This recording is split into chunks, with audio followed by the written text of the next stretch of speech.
Olá, seja bem-vindo de volta. Hoje você finalmente vai entender qual pode ser o principal motivo para você não conseguir dormir. Você que sofre com insônia, tá com problema para dormir, fica aqui comigo nesse vídeo que eu vou te explicar o que pode estar acontecendo aqui, ó, na hora que você vai deitar, fechar os olhos para descansar e ficar lá perdido sem conseguir dormir. Vamos lá? Para isso eu quero que você pegue aí papel e caneta para você entender essa linha de raciocínio junto comigo. Isso vai acontecer de uma maneira rápida, fácil, eu vou explicar aqui da maneira mais direta para você entender o que está acontecendo. O primeiro conceito que eu preciso que você entenda agora aqui comigo é que o seu cérebro processa imaginação e realidade da mesma maneira.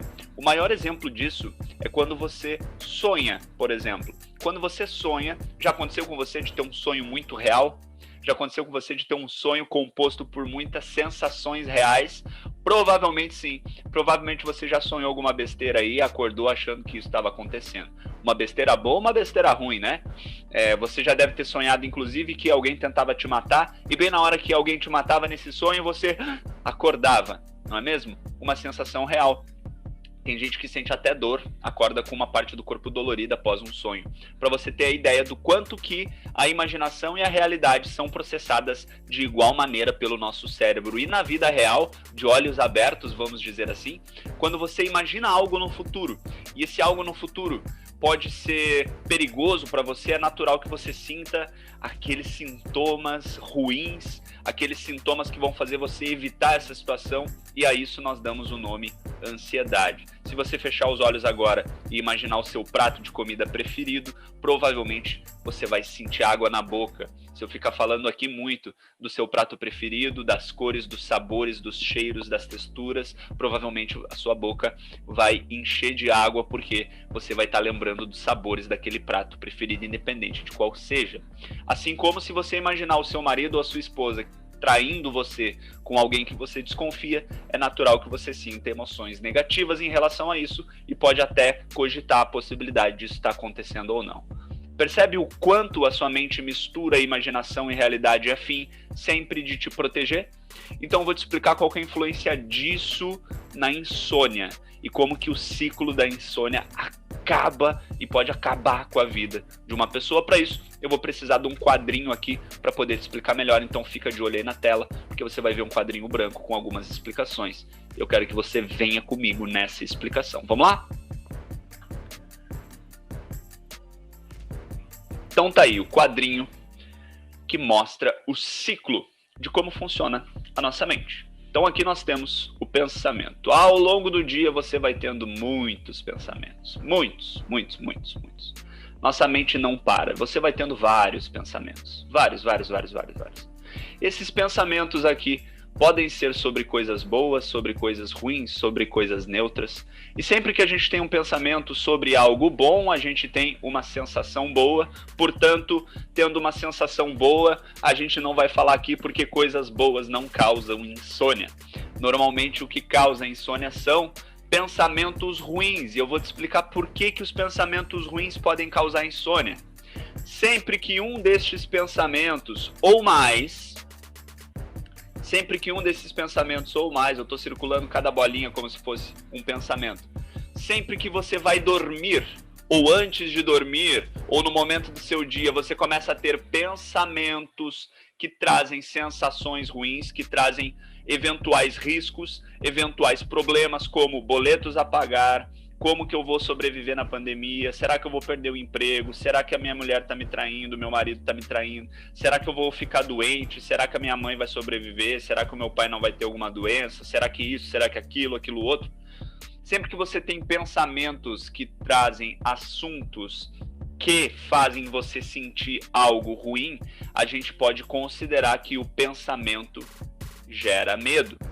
Então esse é o primeiro passo do ciclo que reafirma a insônia. Então o pensamento gera medo. Então você teve um pensamento aqui, vamos pegar um exemplo de será que eu vou ter, será que eu vou conseguir continuar no meu emprego durante essa pandemia? Será que eu vou ser demitido? Vamos supor que é esse pensamento. Esse pensamento foi processado, você fica pensando na empresa, nas coisas que estão acontecendo, vai processando isso ali durante o período da noite. Esse pensamento gerou medo. O medo está instalado. Qual que é o medo?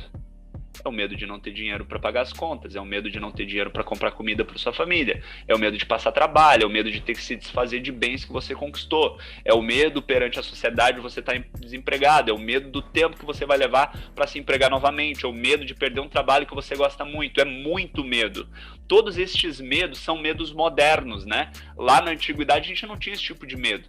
Hoje dá para dizer que os nossos predadores são estes tipos de medo. Então, esse tipo de medo, por exemplo, de você perder a sua fonte financeira, perder o seu emprego, é um medo que está intimamente ligado à sua autoestima, intimamente ligado à sua sobrevivência. Porque sem emprego você não vai ter dinheiro, sem dinheiro você não vai poder oferecer segurança para sua família, não vai poder oferecer alimentação, não vai poder oferecer tratamentos, não vai poder oferecer nada. Então, esse medo acaba fazendo com que você comece a pensar muito em querer resolver isso na hora de dormir. Claro, período que você não está fazendo nada, então você está lá deitado só pensando, você tem um pensamento, como eu falei aqui, o pensamento sendo processado várias vezes gera o medo. Uma vez que identificou o medo aqui, meu filho, minha filha, meu amigo, minha amiga, o que o seu corpo faz quando sente medo? Instintivamente, sem você perceber, você começa a ter uma resposta no seu corpo, uma resposta física, porque nós somos mamíferos, nós somos animais, nós fomos programados para sobreviver instintivamente na Terra. Então nós temos uma máquina, o nosso sistema nervoso, o nosso cérebro, o nosso corpo, nós somos uma máquina de sobrevivência e nós temos diversas estratégias para sobreviver e uma delas é sempre que o seu cérebro identificar uma ameaça, algo que traga medo, sempre o corpo responde na hora. Para quê? Para você evitar, fugir, lutar, exterminar aquilo ou evitar a qualquer custo aquela situação. E para que você consiga, como o animal que você é, um animal iluminado, mas um animal mamífero, né? Afinal, quando o neném nasce, a mãe dá de mamar, então somos mamíferos. Como animal, como que você reage a algo que está te ameaçando, um predador na sua frente? Ou você luta, ou você foge, ou você congela e se defende. É instintivo. Ou você luta, ou você foge, ou congela e se defende. Pensa aí no momento que você tomou um susto de brincadeira. Normalmente a resposta é mais ou menos de proteger as partes mais importantes do corpo. Instintivamente, sem ter controle. O seu corpo faz isso sem você ter um mínimo controle. Pensamento gerou medo, esse medo foi reforçado. Meu Deus, o que eu vou fazer se eu perder o emprego? E aí o seu corpo começa a responder esse medo como se esse medo fosse uma ameaça física, uma ameaça real, porque lá dentro do seu pensamento isso é. E aí você começa a ter a resposta do corpo.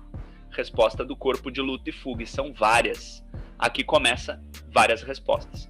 Como que o seu corpo vai conseguir lutar, fugir ou se proteger, estando num estado de calma? Não vai conseguir.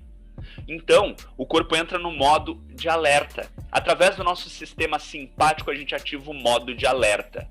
O coração acelera, a respiração muda, tensão muscular, pode ter tremores em algumas partes do corpo, como as pernas, nas partes superiores. Algumas pessoas suam mais, outras pessoas têm uma sensação de angústia, como se algo tivesse prestes a acontecer. Então, são várias coisas, várias respostas do corpo que vão sendo estimuladas cada vez mais, gerando sintomas físicos. E aí que vem um grande problema, que faz a pessoa ter insônia e não dormir a noite toda, que faz a pessoa ter uma crise de ansiedade. Estou tentando fazer uma seta aqui, pessoal. Essa resposta do corpo vira sintomas físicos. Coração acelerado, respiração, tensão muscular, suor excessivo, sensação de morte, inquietação, estado de alerta, olhos arregalados, né? Então você vai tendo aqui uma resposta ao medo que se transforma em sintomas físicos. E aí você tá lá na sua cama, tendo esse processo sem nem perceber, e aí você do nada resolve prestar atenção no seu coração. E olha só, o coração acelerou. E minha respiração parece que tá faltando ar. Você começa a ter pensamentos sobre o sintoma. Porque você não identificou esse ciclo aqui acontecendo. Aí você começa a ter pensamentos sobre o sintoma. E aí esse pensamento sobre o sintoma, do coração acelerado, é: Ih, tô tendo um ataque cardíaco, será que é isso? O que é esse coração acelerado? Gera mais medo. Aí o problema do emprego aqui já desapareceu, você nem percebeu, agora você está preocupada com o coração acelerado. O medo faz o seu corpo responder fisiologicamente, porque ele acha que você está tendo um ataque do coração. Essa resposta fisiológica é uma resposta de defesa que gera mais sintoma físico ainda, como, por exemplo, a falta de ar. E aí você pensa, meu Deus, coração acelerado e falta de ar gera mais medo. Isso aqui faz você gerar mais resposta fisiológica, mais sintoma, mais pensamento, mais medo, mais resposta, mais sintoma, mais pensamento. E assim, ó, entra em colapso. E aí a pessoa aqui pode ter uma crise de ansiedade, a pessoa aqui pode ficar a noite inteira acordada tentando resolver as coisas. Às vezes a pessoa não consegue pregar os olhos, fica morrendo de medo, tem que tomar alguma coisa para poder dormir. Percebe isso? Percebe esse ciclo aqui? Isso aqui está acontecendo com você? Digita aí para mim, é isso que está acontecendo comigo. A maioria das pessoas não conhece esse ciclo, não entende o que é essa estrutura. A maioria das pessoas não percebe nem o pensamento. Deixa eu apagar um pouquinho essa riscalhada aqui. A maioria das pessoas não percebe nem o pensamento que está acontecendo. Deixa eu encerrar o compartilhamento aqui. A maioria das pessoas não percebe o pensamento, não percebe que o medo está sendo gerado pelo pensamento, não percebe a resposta do corpo, nem o sintoma. Na verdade, só percebe o sintoma, e quando sente o sintoma já era. Tem como dormir com medo? Não tem como dormir com medo. Então, o que você precisa fazer? Você precisa blindar sua mente para entender que aquele medo não é útil naquele momento. Você precisa equilibrar os seus níveis neuroquímicos de dopamina, serotonina, para diminuir o cortisol, para você ter uma resposta menos imediata ao medo. Você precisa ter um propósito na hora de dormir, que é fazer o seu corpo descansar e se preparar para o outro dia. Você precisa fazer a preparação do seu corpo para dormir. No momento que a gente está vivendo agora, é necessário sim. Você não teve insônia a vida inteira. Não teve. Teve momentos da sua vida que você viveu e dormiu muito bem. Você ensinou o seu cérebro a se comportar dessa maneira, porque talvez você não tenha tempo de resolver as coisas no seu dia, e na hora de dormir, para resolver as coisas. Só que daí não dá para resolver nada antes de dormir, você fica pensando, ativa o sistema simpático, ativa esse ciclo do medo, ciclo da ansiedade, e aí ferrou. Isso está acontecendo com você? Digita aqui para mim, porque nos próximos dias você vai receber conteúdos aqui que vão te ensinar a desativar esse ciclo. É importante que você entenda como isso funciona. Faz algum sentido para você isso? Então digita aqui para mim dizendo assim, olha, eu acho que eu entendi o que está acontecendo comigo. Se você gostou desse vídeo, compartilha com alguém que sofre de insônia, que seja importante para você. E eu te vejo no próximo vídeo. Tchau!